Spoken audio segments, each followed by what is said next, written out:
मातों पर बैठल है सभी चरणों में नमन करता हूँ, सुन के स्वीकार हो। सभी देवी देवता के चरणों में नमन करता हूँ, सुन के स्वीकार हो।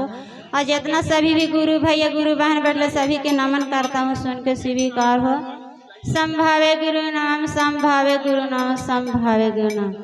हरेंद्र भैया लीलम दीदी 3 सूत्र दिए हैं दीदी। 3 सूत्र के पालन करना है। पहला में दया मांगना है, दूसरा में चर्चा करना है, तीसरा में नमः शिवाय के जप करना है 108 बार। चाहे गुदराज के माला पर कीजिए, चाहे बेदाम के दाना पर, चाहे अंगुली के गाछ पर 108 बार। सांस लिया तो शिवा, छोड़िया तो नामा।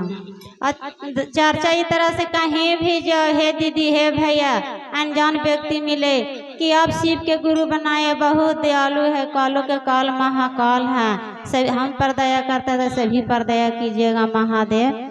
आप ज्ञान लीजिए और दया इस तरह से मांगना है, हे शिव आप मेरे गुरु हैं, मैं शिष्या हूँ, शिष्य पर दया कीजिए महादेव, दया कीजिए महादेव। 5 बार अपना दया मांगना है इस तरह से दीदी। सब कोई ध्यान से सुन।